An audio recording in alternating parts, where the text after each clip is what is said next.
हर हर महादेव। शिव गुरु के चरणों में प्रणाम, माता भवानी के चरणों में प्रणाम, सब देवी देवता के चरणों में प्रणाम, हरिंदर भैया और नीलम दीदी के चरणों में प्रणाम। हम रीना देवी शारदा देवी शिव चर्चा भजन के तरफ से रौरा लोग के एगो चर्चा सुनाओ तनी। अगर रौरा लोग के पसंद आई तो लाइक सब्सक्राइब और कमेंट में हर हर महादेव जरूर लिखें। कहानी ऐसे बा कि भगवान शिव के बहुत बड़ा भक्त रहन एगो पंडित जी और उनकर पत्नी पंडिताइन। दोनों जनी सुबह शाम भगवान शिव के 24 घंटा उनकर पूजा पाठ आरती चर्चा में लागल रहत रहे लोग।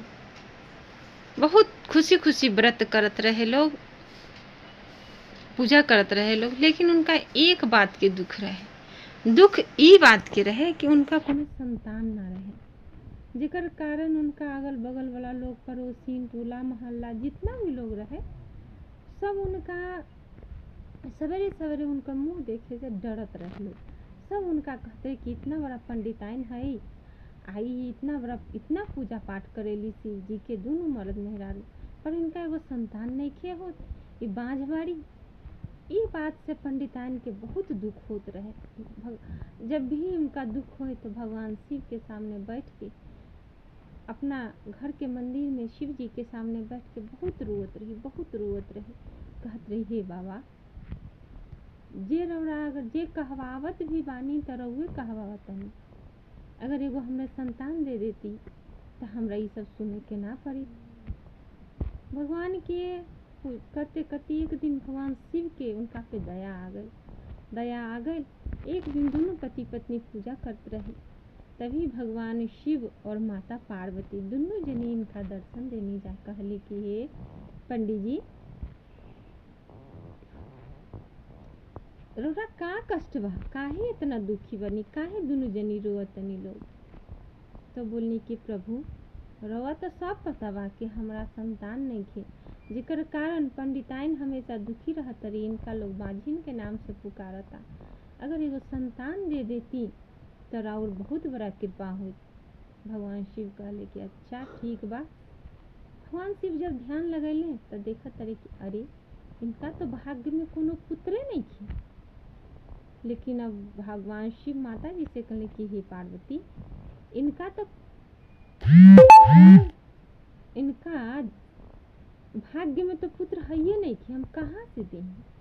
माता जी हंसे लगली, कहली कि रौरा कैसन बात करतनी, रौरा तो भाग्य के भी बदल देवे नी, जाए दही दे दही एक। तो माता शिव जी कहले ठीक बा, दे देतनी। शिव जी भगवान शिव अब देखिए हुआ पर पंडित जी से कहत रहे, एक तरफ पंडित जी के लेवाज ले जाके कहत रहे, पंडित जी, हमरा भाग्य में संतान नहीं खे, लेकिन फिर भी हम राउर भक्ति से प्रसन्न होके रौरा एगो पुत्र दे तनी। लेकिन वो पुत्र के आयु सिर्फ 11 वर्ष के रहे। पंडित जी कहले कि बाबा, जब देते बानी तो ऐसन पुत्र। कहत रहे कि हाँ, तहर भाग्य में यह बा। तब कहले कि ठीक बा बाबा, राउर जे मर्जी, कम से कम बाझिन के नाम तो हटी। भगवान शिव और माता पार्वती वहाँ से कह करके चल गए। भगवान शिव की कृपा से 10वें महीने में पंडिताइन के गर्भ से एगो सुंदर पुत्र के प्राप्ति भई। पंडिताइन तो बहुत खुश भैली। पूजा पाठ पुत्र के भेला पर जितना विधि विधान होला सब कैली, पूजा पाठ करवैली, नगर में भोज करेली, भंडारा करेली, सब कुछ करेली। पर पंडित जी बहुत दुखी रहन। वो खुशी के इजहार ना कर पावत रहन दिल से, काहे कि उनका तो पता रहे कि हमर पुत्र जी भी तो 11 वर्ष। फिर जाके भगवान के कृपा से देखते देखते देखते उनकर बेटा 10 साल के हो गए। तब एक दिन विचार कले पंडित जी कि तो अब तो साल भर के बाद मरिए जइहन, काहे ना इनका भगवान शिव के भक्ति करे खातिर काशी भेज देवल जाओ कोनो बहाना से। एक दिन के बात बा, वो अपना साला के, यानी कि पंडित जी अपना साला के बुलैले, कहले कि हे बबुआ के ले जाई काशी और काशी ले जाई, वहाँ पर इनका विद्या अध्ययन करवाई, जैसे कि आगे के जे समय गुजरी, अब विद्या अध्ययन करके आई हैं, पंडिताई करके आई हैं, तो आगे के जे समय भविष्य इनकर गुजरी से उहे पंडिताई में गुजरी। तो मामा कहले कि ठीक बा। मामा भगना दोनों जनी काशी चल दिया लोग।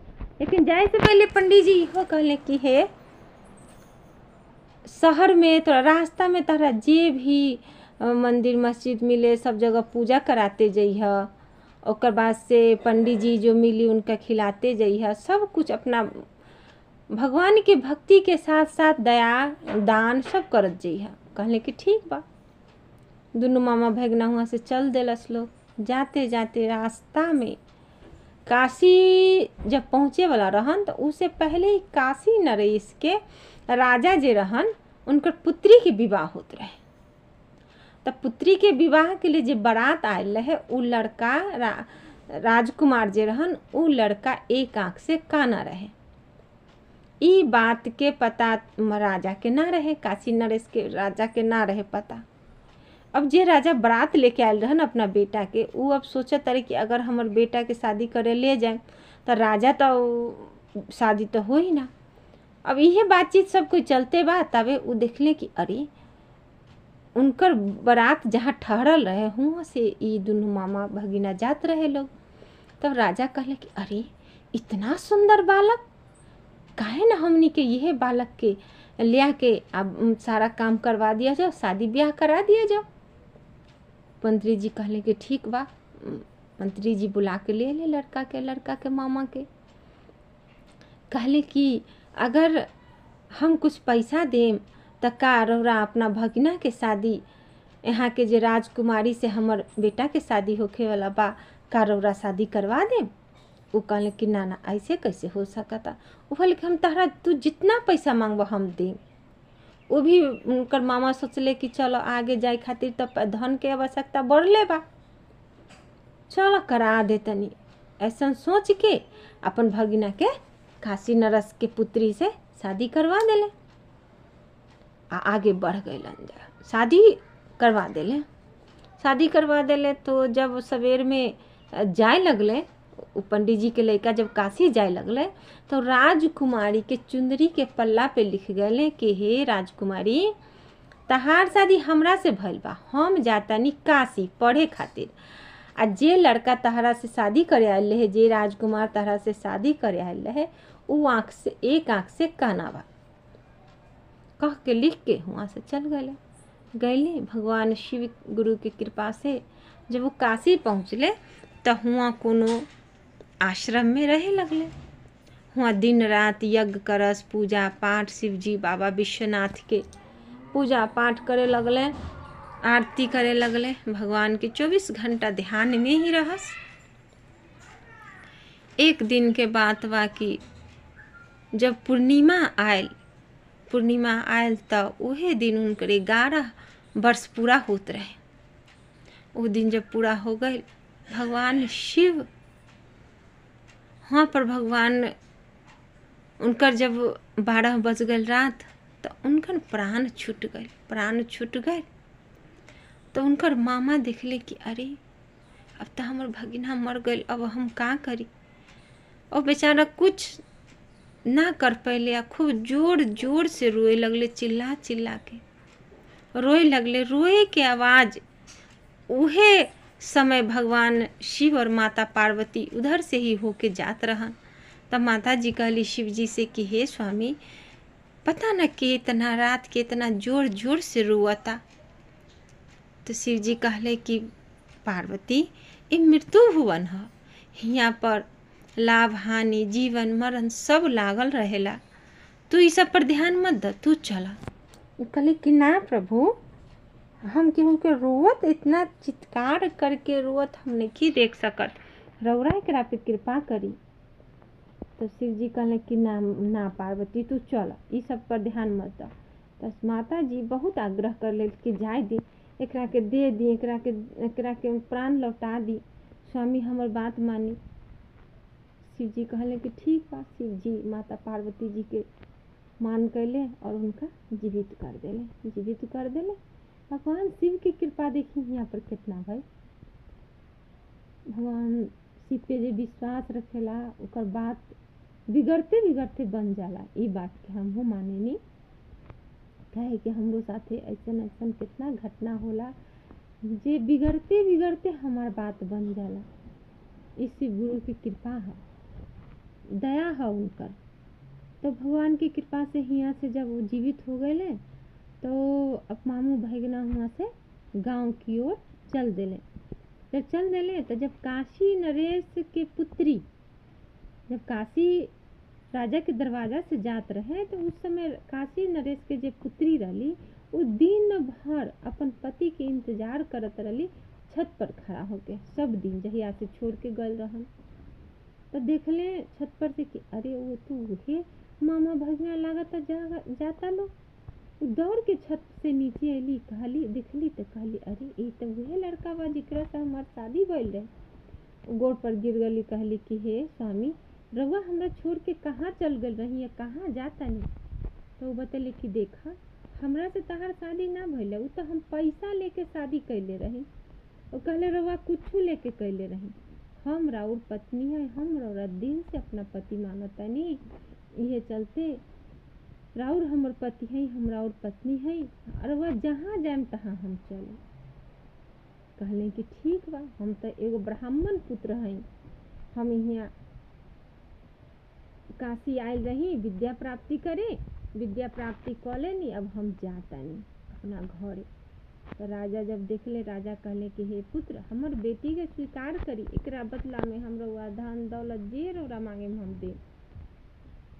सब कुछ दे करके अपना बेटी के विदाई कर देले राजा काशी नरेश। जाते जाते जाते जाते जब वो अपना गांव में पहुँचलन जा तब मामा उनकर एगो लड़का के भेजले अपना बहिन के घरे। कहत रहे कि जा कह दिया कि तहार बेटा अपना पत्नी के साथ और मामा के साथ आवा तारे, उनकर आगवानी के तैयारी कर, अपना बहू के आगवानी के तैयारी कर। और इधर जब ब्राह्मण जब उनकर पुत्र के 11 साल पूरा हो गए रहे तो ब्राह्मण बेचारा बहुत रोत रहा रोते। उनके पंडिताइन देख लेली, कहत रही का बात बा, तोरा काहे इतना रोत है। तब वो सारा सच्चाई बता देले तो पति पत्नी दोनों जनी अब कहत रही कि जब तक अपन बेटा के मुंह ना देखे तब हम मर जाए, अब हम मर जाए। तब जाके जब वो लड़का जाके कहता कि ये पंडित जी सुनी, राउर पुत्र अपना पत्नी के साथे लेके आवत रहे और उनकर मामा भी साथे आवत रहे। अब तो इनका लोग के विश्वास से ना भइल, ऐसे कैसे हो सकता, वो तो 11 साल पे मर जाई था, हमरा तो पता बा। लेकिन जब उनकर पुत्र वधू और पुत्र और उनकर मामा जब आंगन में खड़ा हो गए तब दोनों जनी के शिव जी की कृपा पर विश्वास से ना होत रहे। लेकिन भगवान फिर जब देखलन जा अपना बहू के घर में उतार के ले ली आ तब कहली हे शिव भगवान जे उनकर मंदिर रहे घर में उनकर सामने जाके अपन बेटा और अपना बहू के साथे ले जाके आ तब जोर जोर से चिल्ला के उनकर जयकारा करे लगली और हुए पर अपन दोनों पति पत्नी कपार पटके लग कि हे प्रभु राउर कृपा के केहू ना जानेला, राउर कृपा के सिर्फ रउरे जानेनी। ई राउर दया है कि हमर बेटा के रउरा वापस कर देनी। आ राउर कृपा सारा दुनिया पर बनल रहे, हमरो पर बनल रहे, जे कथा सुनता ओकरो पर बनल रहे, जे कथा कहता ओकरो पर बनल रहे। भगवान शिव के कृपा सारा दुनिया सृष्टि पर बनल रहे। हर हर महादेव, जय शिव गुरु।